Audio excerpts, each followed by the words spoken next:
Bismillahirrahmanirrahim. Assalamualaikum warahmatullahi wabarakatuh. Alhamdulillah wassalatu wassalamu ala Rasulillah wa ala alihi wa sahbihi wa man walah wa ba'du. Saudara-saudariku, saya Adi Hidayat ingin menyapa, mendoakan dan tentunya bermohon kepada Allah Subhanahu wa taala semoga kita semua senantiasa dirahmati, disehatkan dan juga dikuatkan oleh Allah Subhanahu wa taala khususnya dalam situasi menghadapi wabah saat ini, dan semoga Allah segera berkenan mengangkat wabah virus COVID-19 ini yang tengah kita hadapi bersama. Hari ini izinkan saya untuk menyosialisasikan tentang fatwa Majelis Ulama Indonesia terkait dengan pedoman pengurusan jenazah muslim yang terinfeksi virus COVID-19. Ya, alhamdulillah, barangkali ini menjadi jawaban dari pertanyaan banyak saudara-saudari kita muslim khususnya di Indonesia ini terkait dengan hal dimaksud, dan saat ini tengah ada bersama kami fatwa yang telah dikeluarkan oleh Majelis Ulama Indonesia, dan saya secara spesifik telah meminta izin untuk menyosialisasikan ini dan telah mendapatkan izin dimaksudkan.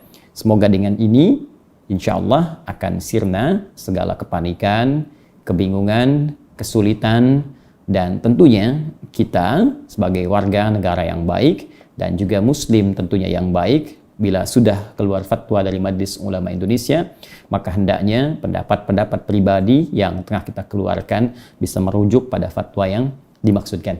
Izinkan saya untuk segera membacakannya dan mohon bisa disimak dengan baik. Poin-poin yang membutuhkan penjelasan, mohon izin setidaknya saya bisa memberikan penjelasan dengan ringkas dan padat. Bismillahirrahmanirrahim. Fatwa Majelis Ulama Indonesia nomor 18 tahun 2020 tentang pedoman pengurusan jenazah tajhiz al-janaiz muslim yang terinfeksi COVID-19. Mohon izin fatwa ini dikhususkan untuk pengurusan jenazah muslim.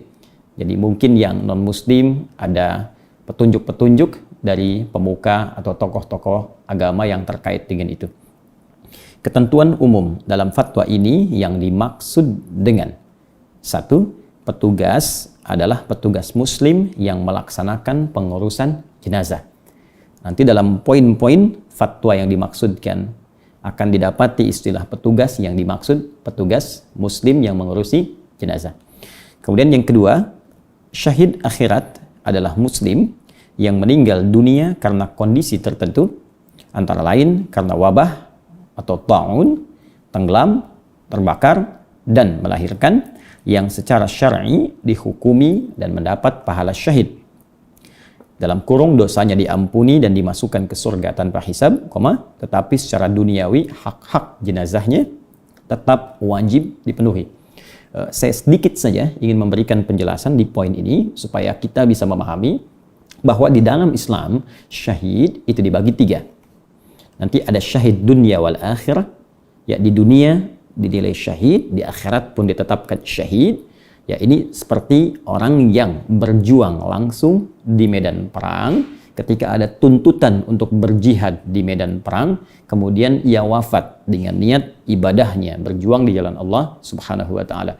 Maka ini yang dimaksud syahid dunia wal akhirah. Maka ia dikuburkan dengan pakaian yang melekat pada dirinya tanpa harus dimandikan atau dikafani kembali. Ya, ada lagi yang kedua nanti syahid akhirah, dunia ad-dunya. Jadi ia syahid dalam penilaian akhirat, tapi untuk di dunianya ia berbeda dengan yang pertama karena masih diberikan hak-haknya berupa hak jenazah pada umumnya, tidak seperti yang pertama tadi.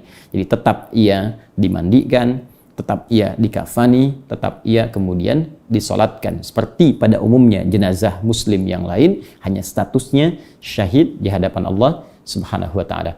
Dan tadi sudah disampaikan di sini contohnya seperti wabah, tenggelam, terbakar, dan melahirkan. Ya, kalau Anda ingin spesifik mengetahui hadisnya, di tangan saya juga sudah ada beberapa lembaran yang saya langsung dapatkan dari kitab-kitab terkait langsung dengan syahid akhirat. Ya, seperti ada riwayat di sini dari sahabat istri Nabi bahkan ya sallallahu alaihi wasallam dari Sayyidah Aisyah radhiyallahu taala anha ummul mukminin, bahwa beliau menyampaikan informasi Nabi pernah bersabda, "Falaisa min 'abdin yaqa'u ta'unu fihi fayamkuthu fi baladihi sabira muhtasiba an ya'lamu annahu lam yusibhu illa ma kataballahu azza wa jalla lahu illa kana lahu mithlu ajri syahid."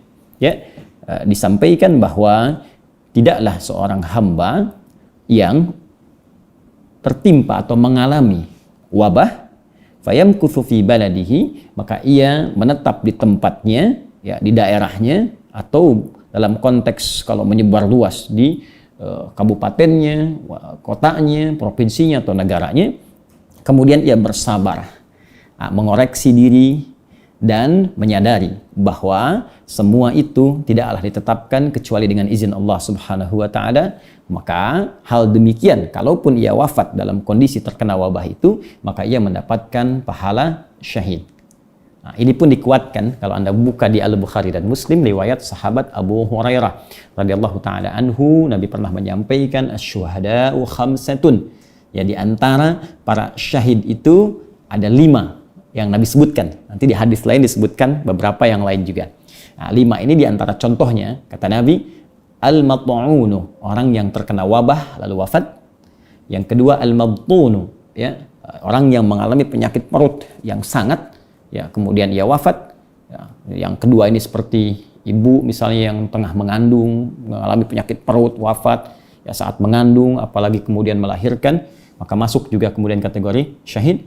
Yang ketiga al-ghariqu, yang wafat dalam hal tenggelam. Yang keempat sahibul hadmi, yang tertimpa bangunan. Ya, kemudian yang kelima syahid fi sabilillah. Nanti di hadis lain Anda temukan juga yang terbakar, ya. Kemudian juga spesifik di sini disebutkan yang melahirkan dan beberapa contoh yang lain. Poin kedua ini saya ingin memberikan berita gembira bagi sebagian yang mungkin tengah bersedih.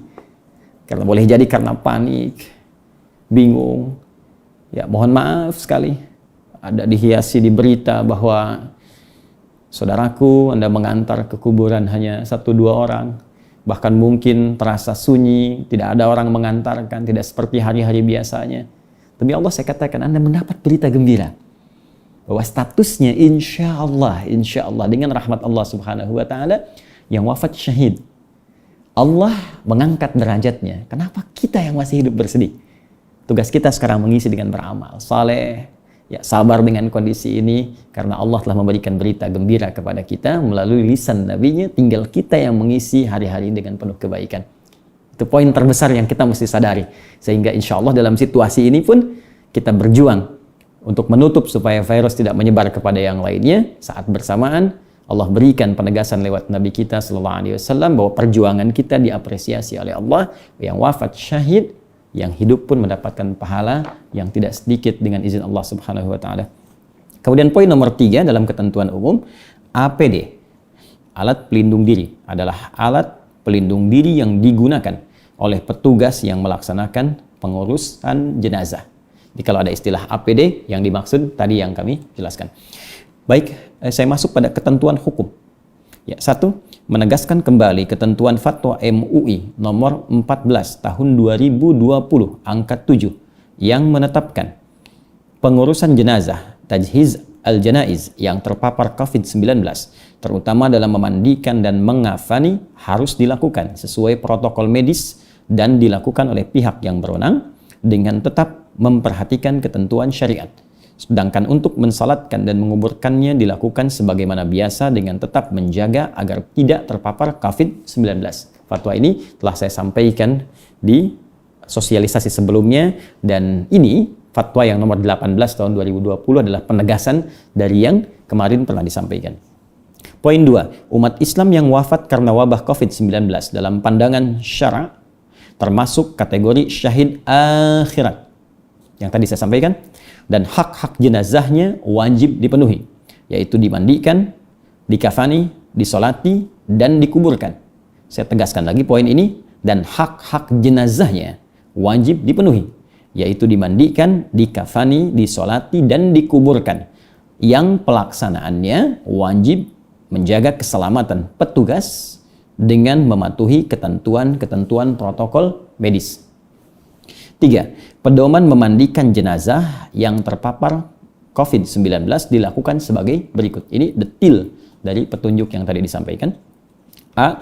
Jenazah dimandikan tanpa harus dibuka pakaiannya.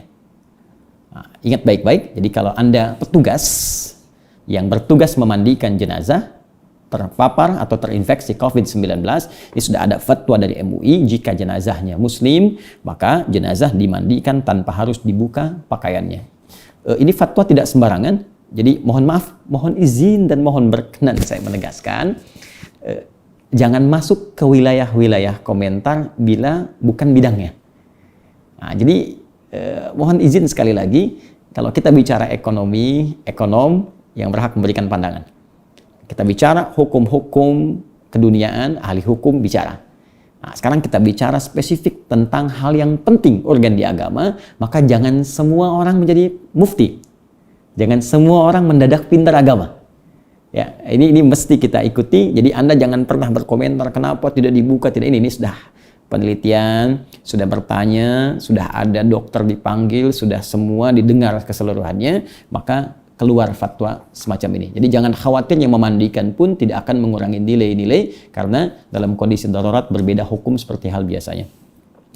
Saya ulangi untuk menegaskan. A. Jenazah dimandikan tanpa harus dibuka pakaiannya. B. Petugas wajib berjenis kelamin yang sama dengan jenazah yang dimandikan dan dikafani. Ya, wajib. Awas, jadi kalau yang perempuan, petugas mesti perempuan. Kalau ia laki-laki, petugas mesti laki-laki. Karena itu saya sarankan dan saya tegaskan ya kepada khususnya semua muslim, tidak usah aneh-aneh.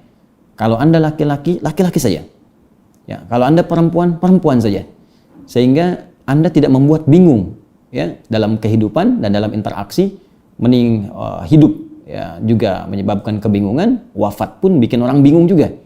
Ya, jadi kalau Anda laki-laki, nanti yang mengurus laki-laki, kalau Anda perempuan, yang mengurus perempuan. Jadi tolong dari sekarang, dan saya membantu mendoakan, kalau memang laki-laki cukup jadi laki-laki, perempuan cukup perempuan, sehingga saat wafat pun nanti yang mengurusi kemudian mudah dalam pelaksanaannya. C. Jika petugas yang memandikan tidak ada yang berjenis kelamin sama, maka dimandikan oleh petugas yang ada dengan syarat jenazah dimandikan tetap memakai pakaian. Jika tidak, maka ditayamumkan. Nah, jika memang tidak ada lagi yang lain-lain, ya, kemudian jenis kelaminnya tidak ada yang sama, maka di sini fatwa nomor C, dimandikan oleh petugas yang ada. Ya, tapi ini dalam kondisi yang sangat mendesak dan kondisi yang memang sangat tidak ada lagi, dan ini hampir sulit ditemui. Jadi kalau memang ada, jangan mencari-cari yang tidak ada, dan jangan menggunakan ya kondisi yang C ini jika yang B-nya masih ada. Ya, jika yang B-nya masih ada. Baik. Dan ingat, keterangan yang paling digarisbawahi atau harus kita perhatikan dengan betul bahwa jenazah dimandikan tetap memakai pakaian. Jika tidak, maka ditayamumkan. Ya, maka jika tidak ditayamumkan. Mohon izin, di urutannya tetap memandikan dengan air seperti biasa. Jika kesulitan, maka tayamum. Ini sudah standar. Ya, mandikan kemudian tayamum. D. Petugas membersihkan najis jika ada sebelum memandikan. Nah, jika ada najis, kotoran atau apa, dibersihkan terlebih dahulu dengan standar protokol yang ketat tentunya, baru kemudian dimandikan. E. Petugas memandikan jenazah dengan cara mengucurkan air secara merata ke seluruh tubuh. Nah, jadi mohon izin, hanya dialirkan, dikucurkan. Ini sama persis dengan fatwa yang disampaikan di Al-Azhar. Ya, jadi mohon izin, maaf, tidak ada memijat, tidak ada yang lain, meminimalisir sentuhan dengan mayit ya yang telah wafat tadi. Cukup dialirkan air saja secara merata dari ujung atas sampai dengan bagian bawahnya. Baik. Kemudian F. Jika atas pertimbangan ahli yang terpercaya bahwa jenazah tidak mungkin dimandikan, maka dapat diganti dengan tayamum sesuai ketentuan syariah.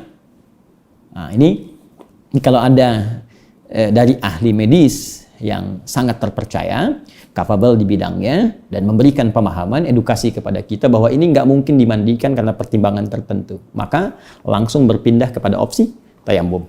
Bagaimana caranya? Satu, mengusap wajah dan kedua tangan jenazah minimal sampai pergelangan dengan debu yang bersih tentunya. Ya, ini saya garis bawahi debu yang bersih. Ya, jadi al-sa'idan thayyibah cukup diusapkan ke wajahnya, kemudian di tangan telapak minimal sampai pergelangan di sini. Ya, kanan kiri dicukupkan sampai dengan situ. Dua, untuk kepentingan perlindungan diri pada saat mengusap, petugas tetap menggunakan APD, alat pelindung diri. Jadi tidak usah dibuka. Ya, cukup saja gunakan itu. Debu yang bersih bisa ditemukan dimanapun. Ya, ditempelkan debu yang bersih, bukan di tempat yang kotor bernajis, bukan itu. Cari tempat bersih, tempelkan di situ. Kemudian tayamumkan di wajah. Ya, setelah itu tempelkan kembali dan di telapak tangannya sampai pergelangan, tangan ke pergelangan, telapak punggung pergelangan. Ya, baik. Poin G, jika menurut pendapat ahli yang terpercaya bahwa memandikan atau menayamumkan tidak mungkin dilakukan karena membahayakan petugas, maka berdasarkan ketentuan darurat syariah, jenazah tidak dimandikan atau ditayamumkan. Ini pun pandangan sudah disepakati para ulama-ulama kita. Ini kalau sudah tidak memungkinkan dimandikan, ditayamumkan pun itu tidak bisa dikerjakan, maka dalam kondisi ini tidak perlu dimandikan, tidak juga ditayamumkan. Dan mohon sebesar-besarnya jangan samakan situasi saat ini yang tidak biasa dengan situasi yang biasa. Jadi jangan rasa yang berpikir di sini, ya kasihan mayit begini, kasihan, tidak. Justru ketika Anda tidak mengerjakan itu, Anda bisa berdosa karena aspek-aspek yang lainnya. Ya, jadi di sini pertimbangannya jelas pertimbangan darurat yang tidak sama dengan waktu-waktu atau keadaan biasa. Kemudian 4, pedoman mengafani jenazah yang terpapar COVID-19 dilakukan sebagai berikut. Jadi poin 3 tadi untuk memandikan, saya mohon izin untuk menyimpulkan dengan cepat bahwa dia dimandikan oleh petugas sesuai dengan jenis kelamin mayit, jika laki-laki oleh laki-laki, jika perempuan oleh perempuan, jika sama sekali tidak ditemukan yang sejenis, maka tetap dimandikan oleh petugas yang ada dengan tetap menggunakan pakaiannya bagi mayit. Tidak dibuka, tetap gunakan pakaiannya dan petugas pun menggunakan alat pelindung diri. Kemudian memandikan cukup dengan mengalirkan air saja, ya, sehingga meminimalisir sentuhan kepada mayit. Dan yang terakhir, jika pun tidak ditemukan atau kesulitan menggunakan air berdasarkan keterangan ya dari pihak yang terpercaya secara medis, ya maka cukup ditayamumkan. Dan bila memang tak mungkin dimandikan juga beresiko bila ditayamumkan, maka tidak dimandikan dan tidak ditayamumkan. Mengafani, poin A, setelah jenazah dimandikan atau ditayamumkan, atau karena darurat syariah tidak dimandikan atau ditayamumkan, maka jenazah dikafani dengan menggunakan kain yang menutup seluruh tubuh dan dimasukkan ke dalam kantong jenazah yang aman dan tidak tembus air untuk mencegah penyebaran virus dan menjaga keselamatan petugas. Ini penting untuk diketahui. Jadi ada beberapa bagian di sini untuk bisa mengafani. Jadi menggunakan kain kafan biasa ditutup, ya. Kemudian menutup seluruh tubuh, sudah jelas seperti biasa, lalu dilapis lagi ya dengan lapisan yang sekiranya bisa menjaga keamanan dan memproteksi virus untuk menyebar ke sekitarannya. Ya, ini kita dapati di sini diberi contoh kantung jenazah, ya, ada yang sebagian menggunakan plastik dan sebagainya. Saya tekankan sekali lagi, tolong dipahami baik bahwa ini kondisi darurat, beda dengan kondisi biasa. Ya, jadi jangan sampai kita menilai kasihan mayit padahal Allah telah mengangkatnya menjadi syahid, sementara kita sendiri berbuat salah dengan itu dan memberi peluang kepada orang lain untuk tertular misalnya. Ya.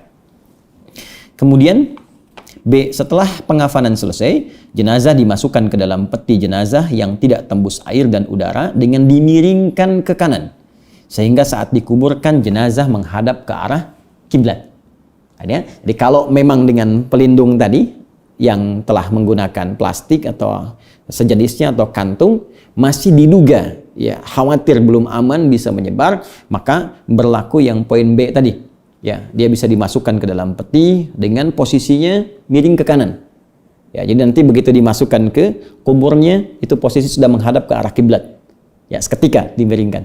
Nah, itu kalau memang kondisinya mesti ya dikhawatirkan kalau tidak dimasukkan peti bisa ada penyebaran. Kalau tidak maka cukup dalam kondisi yang pertama tadi, ya kemudian bisa dimasukkan ke dalam kuburnya dalam posisi yang dimiringkan ke kanan. Tapi kalau memang dalam kondisi itu khawatir saat dibawa, ya saat dipegang, maka MUI berpikir lebih panjang lagi dengan menyampaikan fatwa yang nomor B tadi, yaitu dimasukkan ke dalam peti, posisi miring ke kanan, sehingga masuk ke kuburnya sudah menghadap ke arah kiblat.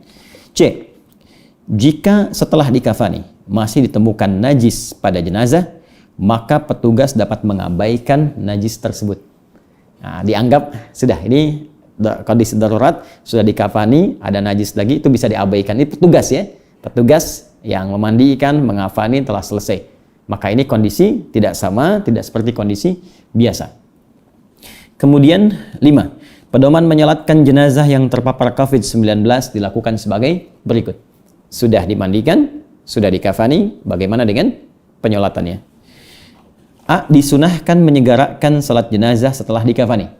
Dimohon tidak ditunda-tunda, setelah dikafani selesai, segera disolatkan. Ini sangat jelas. B. Dilakukan di tempat yang aman dari penularan COVID-19. Ya, mohon izin sekalipun misal ya keluarga ingin menyolatkan tertentu, maka ini mesti mengikuti protokol kesehatan. Ya, sekali lagi mesti mengikuti protokol kesehatan. Ya, jadi kalau memang diduga semua baik, aman, silahkan disolatkan. Kalaupun tidak ada orang-orang banyak datang, jangan khawatir, statusnya syahid di hadapan Allah. Ya, jelas, kalimat Nabi-nya jelas, hadisnya jelas, disampaikan sahabat sampai ke ulama. Jadi jangan sampai, mohon maaf, kondisi tidak adanya orang memengaruhi cara fikir kita untuk salah berpikir tentang ketentuan syariat kita. Itu poinnya. Ya, jadi kalaupun nanti yang menyolatkan terbatas, insya Allah baik di sisi Allah Subhanahu wa ta'ala. Kemudian dilakukan oleh umat Islam secara langsung, hadir minimal 1 orang. Jika tidak memungkinkan, boleh disolatkan di kuburan sebelum atau sesudah dimakamkan. Jika tidak dimungkinkan, maka boleh disolatkan dari jauh, solat ghaib. Nah, ini sangat panjang sekali ya berpikirnya. Jadi kalau setelah dikafankan, setelah selesai langsung disolatkan, ya minimal 1 orang yang menyolatkan. Kalaupun ada yang lain ikut menyolatkan atau secara terbatas keluarga menyolatkan, dipandang aman secara protokol kesehatan.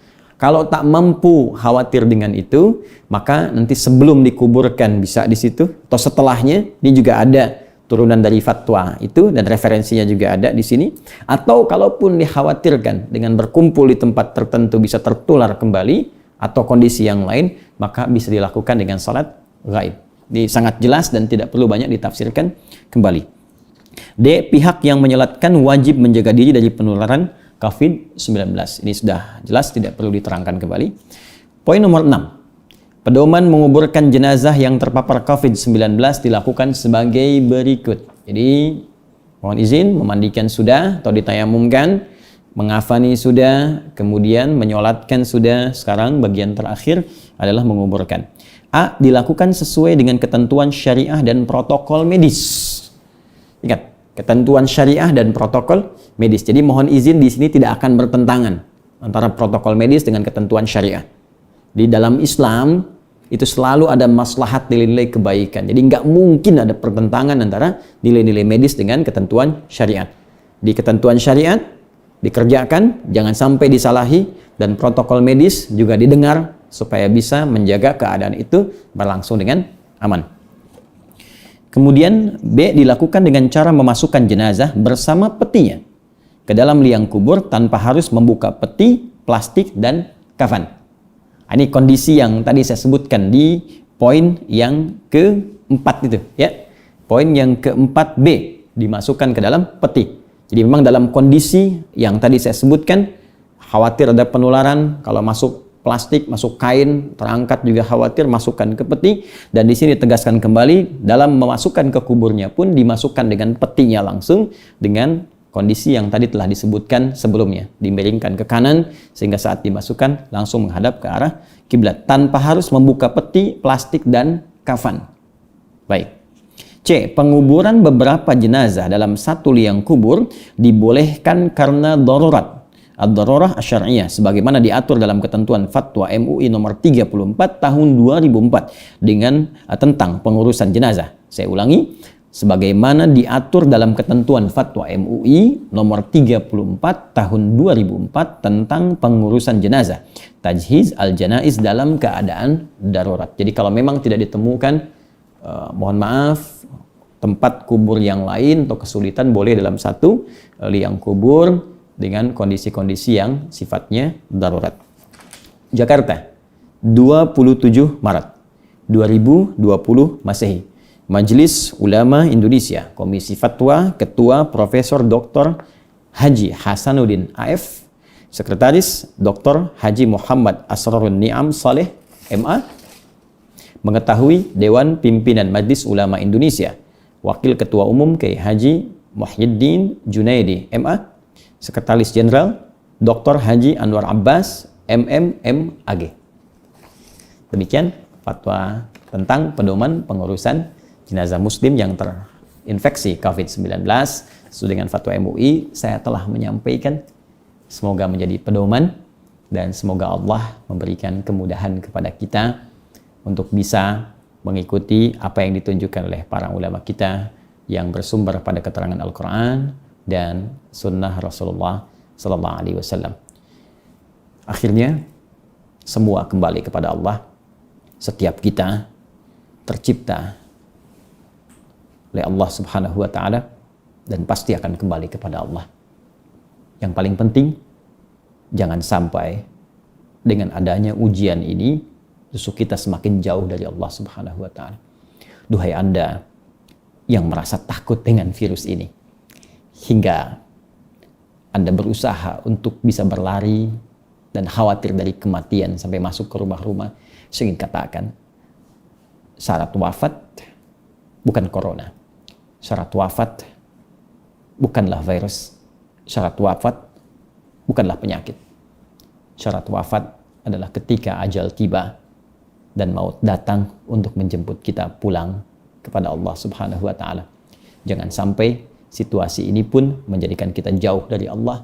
Kalau Anda sudah ditepikan dari kesibukan dunia untuk memiliki waktu luang bermunajat, beraktivitas, ibadah, bercengkrama dengan nilai-nilai ibadah terbaik kepada Allah, belum juga mampu mendekatkan diri kepada Allah, maka dengan cara apa lagi Allah mesti membuat kita lebih dekat dengannya. Adi Hidayat, Assalamualaikum warahmatullahi wabarakatuh.